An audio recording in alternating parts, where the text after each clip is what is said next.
Howdy folks, welcome back to Faded Paint Garage. I know it's been a little bit since I posted a video, but we've been out grocery shopping. This is the one my wife picked out and brought home, so it's a dandy little 5-point Rocky Mountain elk. But what we're working on today are chainsaws. Just got this Holzfforma G444. This is a knockoff of the Stihl 440 or 044. These are a fraction of the price of the Stihl. They do not compare to the Stihl, in quality. This is made in China, but for a hobbyist and just, odds and ends, bucking up some firewood seasonally, these do just fine. But normally when I buy these, I pay extra from a fellow and have him do the pre-flight check.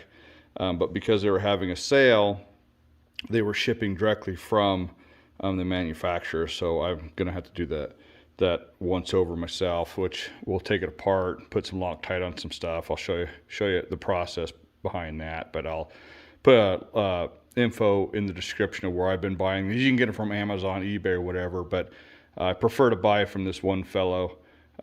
Good service, and like I said, for a little extra, he'll do the pre-flight check before he ships them, which is a little bit peace of mind. This is made in China. I've had, I had a 25, what do they call it, the G445. It grenaded about after 30 minutes of use. It was just a manufacturing flaw in the piston. So your mileage will vary with these, but for the price, they're fine. But I do recommend having a little bit of mechanical skill if you're going to get these, because they are they're not of the quality of the Stihls. So you're going to have to probably put some work into them over time. But I've got the G446.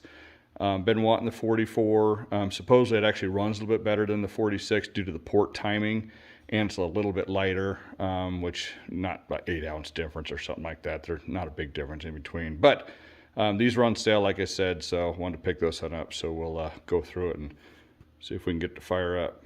All right, so I'll go over some of the things you're going to want to get before this starts, or make sure you have.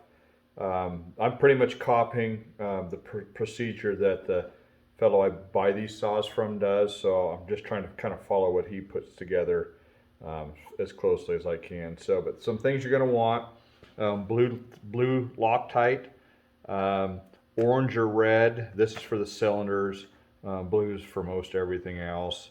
You're going to want some dry lube, dielectric grease. You can keep the spark plug that's in there. Most guys will swap them out for an NGK or a Bosch. I have a Bosch, which is fine, so I'm going to use that. The model on this particular one, or the number is WSR6F or 7547. I've normally been running the NGKs, but this is what I had with my stuff, so this will be fine. I'm not sure what's in there. I'll look, but I doubt it's either of those, but maybe it is. You want your saw wrench, small screwdriver, 8mm socket, T27 Torx, the T handle preferably, small pair of needle nose pliers. If you want to get technical, torque wrench doesn't hurt. The head bolts are torqued to 8.5 pounds, foot-pounds, so or you could just tighten it until this thing starts to twist. You just want them snugged up good. You wouldn't have to have the torque wrench. I've got one, might as well use it. I'm going to use this impact gun to take stuff apart just to make it a little bit faster. I don't recommend using it to put things back together. Extra little blip could ruin your day. Cold snack, recommend having one of those. A little bit of 2-stroke oils, doesn't hurt to squeeze that and put that in the cylinder just to give it a little bit of pre-lube. So that's it the most part, I think. I've got some magnetic holders over here that I use to put screws in. So we'll just start by taking this cover off. We'll put a little blue Loctite on the bolt. Anyway, we'll get into it here. So let's get our cold snack ready. All right. So take this guy off first. You find your air cleaner and carburetor under here. And so make sure that's all right. Everything looks good there. Put that off to the side. Air cleaner pops off. I'm not sure makes a difference on the orientation on that. Doesn't look like it. So we'll just put that in there. So these should be the 8mm. Put that over there so it doesn't get spilled. So I'll just do these one at a time. And actually those are lock nuts on there too, which is nice. That would keep these from backing out anyway. But I'll just put a little dabby dab on there. Put a little dab on those threads. Hopefully I don't put too much. Yep, that'll work. A little dab will do ya. Put that back on there. Snug her back up.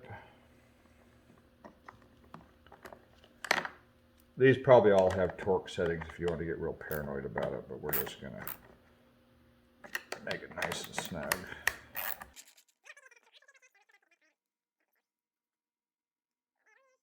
And I usually put the Loctite out towards the end of the thread. That way when it goes down, it coats the whole thing. If you only put the Loctite at the very bottom, I guess it's possible that you might not get Loctite in all the threads. So nice and snug. All right. So we're going to take the spark plug boot off next, and that can be kind of tricky. I seem to tear these apart more often than I prefer. So I'm going to try to carefully take it off of there. Okay, I think I got it without, yep, I got it out of there without causing any problems. So then we're going to take the spark plug out, which these can be really tight sometimes. That wasn't bad.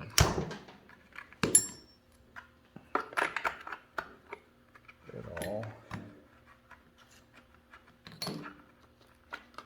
What has this got? Oh, it's got an NGK in it, so we're good to go. We'll just, so that's a BPMR7A, and that's interesting. This looks like it's been run before. I don't know if you can see that, but that plug's got, sure smells like it. That's interesting. Maybe they pre-run these things now. I don't, yeah, that's got interesting. Well, it does say quality control pass, so maybe they bark these off before they ship them. I don't know. It's interesting. We'll put that over there. So now we're going to take this plastic cover off, and that uses the T27. So we're just going to do that with this guy. Make sure you're going backwards if you're using an impact gun. And I believe these are all going to be the same length.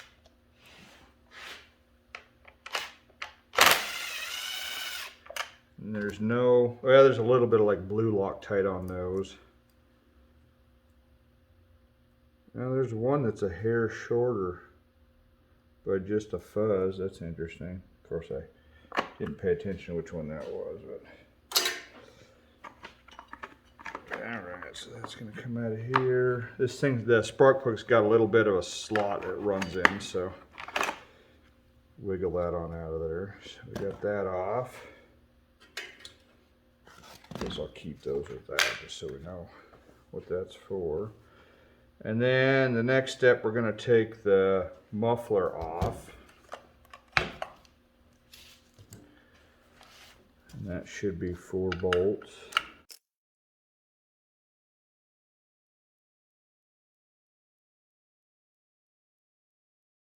This thing, it's been run, I think. That's, I mean, I'm getting like, there's like oil on this. I mean, not that I'm complaining, but it's weird. So there's 4 on the perimeter to hold this cover on, and there's 2 down in here. You can see that. So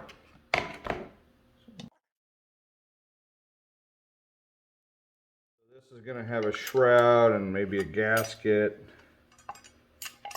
I'm going to keep the orientation all the same. So there's a gasket there. Yeah, there's a gasket. Looks like it's still stuck to the cylinder. And I'd say that gasket's bad. See, I've got soot coming out right there.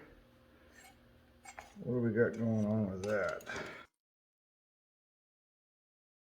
Yeah, I've got a bad gasket right there. The whole, I don't know if you can see that, but that corner there is not complete. Well, what'll have to do, we'll just come back to that, because that could affect things. You got exhaust gas going out where it ain't supposed to is not good. Okay, so now we'll do the head bolts just one at a time on those. So we're going to loosen them up, let them come out long enough it exposes the threads, and then just put a little Loctite on it and screw it back together. We don't need to take it all the way out because we can get at it from this side. Use the red Loctite on this one. Just put a little dab right there. And that should run back down in there. Now, I don't know if I'm going to be able to use my torque wrench on this unless that bit fits in there, so I might end up just doing this by hand anyway. So I don't see any way of getting that on there, so we'll just tighten it down good and snug.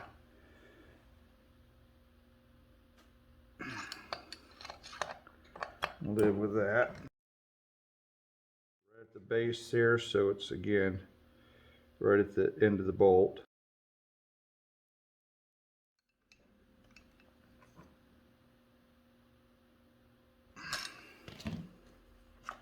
Alright, then we got back ones. Same kind of process, probably a little harder to see down in there, but you'll see it in person for sure.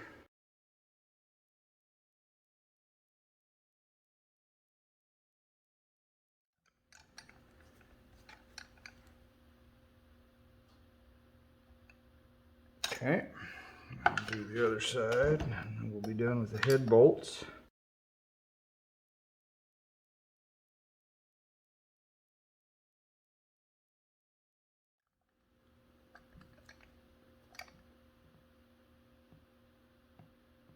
All right, feels good and tight. Decomp. Pull that guy off. So this little rubber thing only goes on one way. There's a little slot. I don't know if you can see that, but if there's a slot that lines up, so you'll know which way to do that. And we'll just use our wrench here and just make sure it's not loose. Okay. That's fine, so decomp is good. Now we'll reinstall the muffler, which kind of bummed that gasket's bad, but what are you gonna do? And it's missing enough of a chunk. I don't know if you can see that, but it's missing enough of a chunk down here in the corner that it's not gonna seal. And that's a high temperature gasket, so I don't have something. I can make gaskets, but I don't think it'd be correct to do that. So that is what it is. So we'll reassemble Johnny 5 here. Put things back in the order I found them. And then, so these holes line up with the case there. So before you tighten this up, make sure that is realigned. So we'll use blue Loctite on these guys, even though it appears I'm going to be taking it back apart sooner than later. What are you going to do?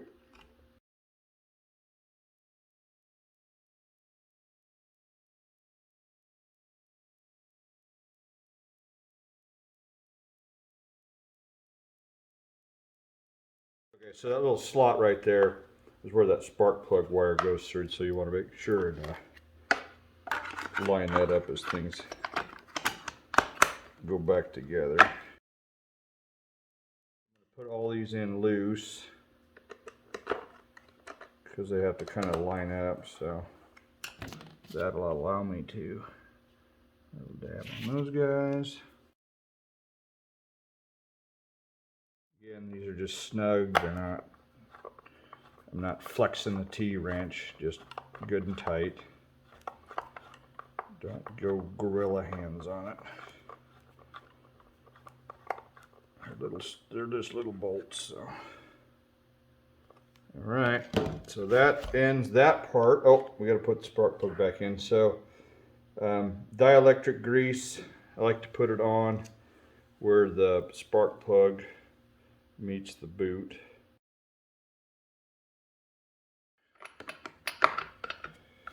Give it a good, don't need to go crazy on it, but snug.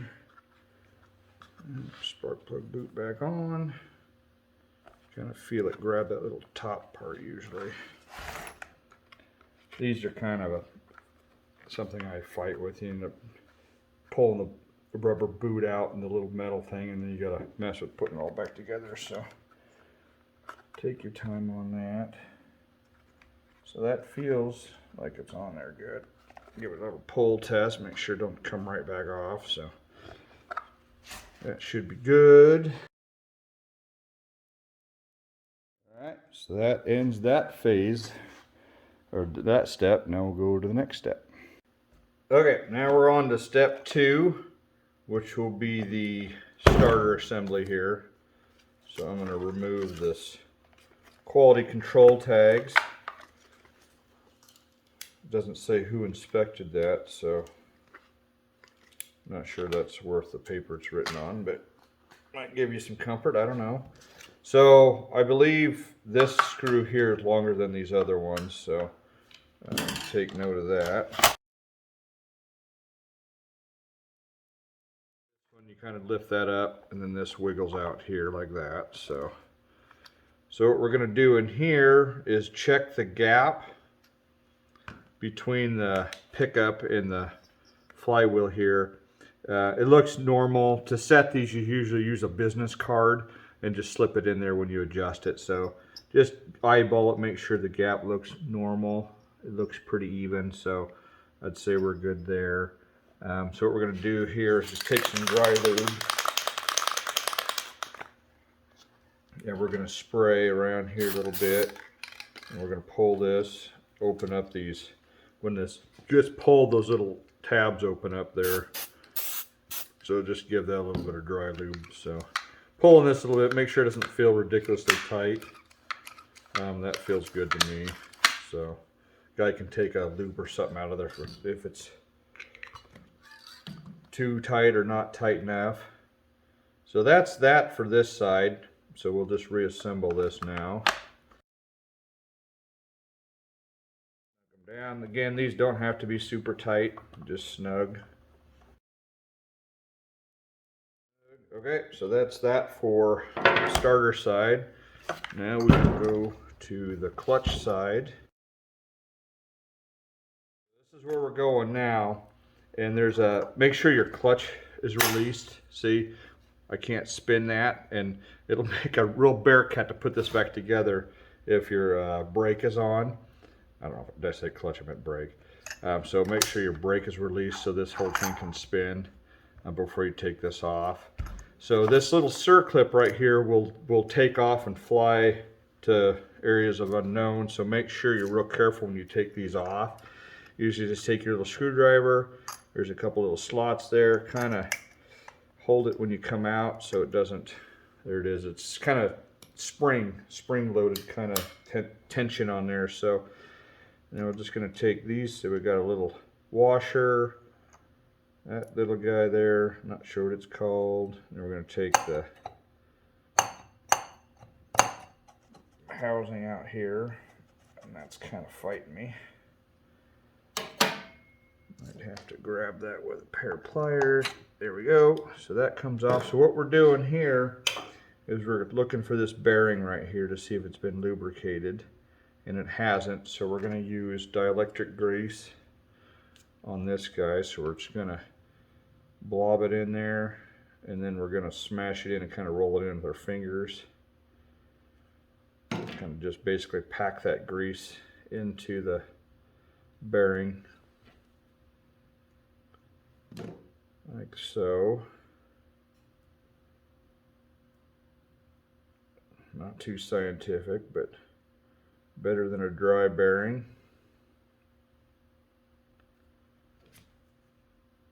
I'm sure that's plenty. There's a lot more than it had, so then we're going to just set that back down on there. Wipe my hands off. And then reassemble. And then I believe there is a little tab. I don't know if you can see that or not. There's a little slot right here in this drum, and it lines up with a little tab inside the saw, which on this one is right here, kind of next to that screw. So you'll want to line it up, and if you don't, you won't be able to get the other pieces back on. It'll pop out too far. So just kind of work that back down in there. There we go. I can feel it grabbed it, so should be good there. Now we're going to put these guys back together, same way it came apart. And again, be careful assembling this. So normally what I do, set the circlip on there, and then we're just going to pull it together with the needle nose pliers and hopefully not slip off and shoot it off into la la land. We're good. These are kind of a pain. They're never there's been a lot of these lost, I'm sure, over time. There's probably an easier, oh geez, look at that, see? Although that wasn't too bad, didn't go very far, but I don't know why. The way that this thing's kind of stepped a little bit, so it's making it a little, I didn't put it on there backwards, did I? Pretty sure I left it the way I took it apart. Yeah, it's fine. Maybe that's done to kind of keep that. It's stepped a little bit, so. There we go. Boy, that was kind of hard to put together. So I don't know if you can see this, but that washer is inset just a little bit. So it kind of has to go in as it goes. But that's a good idea. It kind of keeps it from being able to come out. So give that a good inspection to make sure it's got a good bite and it's on there completely, because you don't want to lose that guy. So, and then, so that's that, I believe, with the carb adjustment. So don't want to forget that. So normally you leave the idle, which is this bottom one alone, and then reset the high and the low to 1.5 turns out. So I'm going to go mark this real fast. I'll put a little mark on it so I can watch that mark as I spin this around, and then that way it's easier to count. So I will be right back. Okay, so I just took a marker and just drew a line on that screwdriver. That way I can count it as it goes around. So that'll tell me what I need to know. So we're going to stick that down in there and find the groove. Okay, so it's in there. So I'm going to count as we go in too, just to see what it was. So you don't want to go in tight just until it just bottoms out. So we're going to go, there's a half, there's a 1. Oh, it was about 1.25 is all. So half, 1, 1.5. So let's check the high. So there's a half, there's a 1, there's a 1.5, and 2. So we're gonna go, so they're running a little rich, which is fine. So we're gonna go a half, 1, 1.5 on that. So again, I wouldn't mess with the low one. I guess those are usually close enough.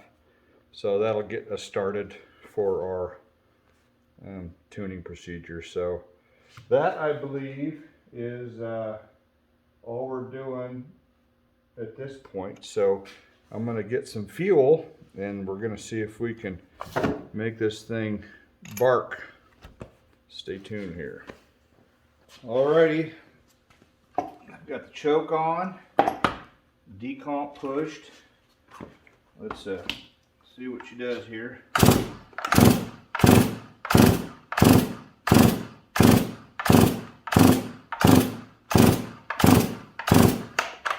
Nothing yet.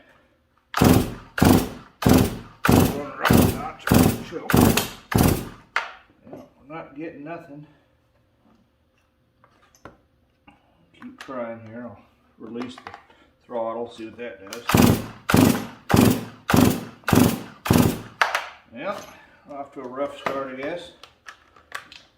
Give her full choke again, see what it does. There we go.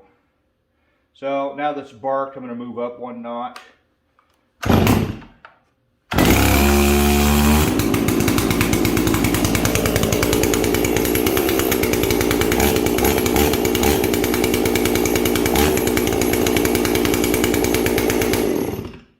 Well, she runs.